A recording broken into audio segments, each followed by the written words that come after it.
ठंडी फिलिंग येते. नमस्कार मित्रांनो, मी सध्या चाललो आता माझ्या आतूच्या गावाला, आतूला सोडायला. खूप वर्षानंतर, जवळपास 5-5.5 वर्षानंतर मी माझ्या आत्याला भेटलो. 7 वर्षानंतर जवळपास. आणि हे जे आहेत, ही आत्याची मुलगी माझी, तिचं नाव मायावती आहे. आर्मीची मिसेस आहे आणि स्वभाव खूप सुंदर आहे, हिंमतवान आहे परत. आणि परत ह्या ज्या साईडला बसल्यात त्या आमच्या मोठ्या बहिणी सर्वात. खरंच एकदम मस्त आहे त्यांचा स्वभाव पण. आणि आता मी सध्या चाललोय मुंबईला, महालक्ष्मीला, बुलढाणा मला सोडायला. हा ना, पण माताच्या गावाला चाललो ना, बाईच्या गावाला पहिला. तर तिथून थोडं काम आहे ते करून मुलांना जाणार आहे. खूप म्हणजे निमित्त असं झालंय, वडील आजारी होते आणि वडिलांना भेटायला आले त्यावेळेसच आम्ही भेटलेलो, परत नाही.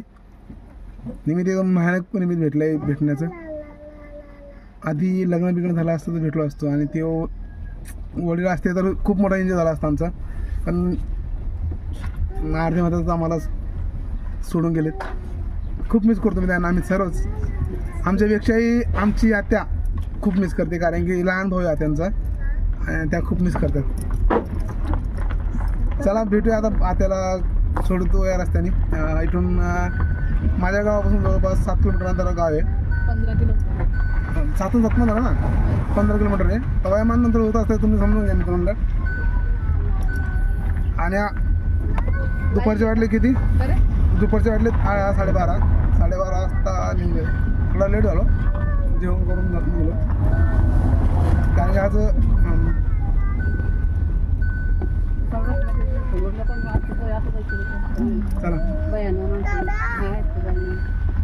चला, ही माझी मोठी आत्या, जे की महालक्ष्मीला असते ना. सांगता याविषयी काही 2 शब्द बोला. बोलून टाक. मी ना सगळ्यात लहान भाचा आहे बाईचा. आमचे बंधू हे बघा, हे सगळ्यात मोठे बंधू, हे त्यांचे सासरे, हा पुतण्या माझा, आणि फुईबहीण माझी मोठी, एकच आहे मला फुईबहीण. आणि हे तिचा लाल, लय हुशार फौजी, छोटा लिटल फौजी. कोणता? लिटल फौजी. हा, जे दुसरा तर बाहेरच जायले, तो लय खतरनाक आहे. तो बंधू मला सांगतो बापाला त्याच्या. आणि जवळपास किती वर्ष झालं तुला?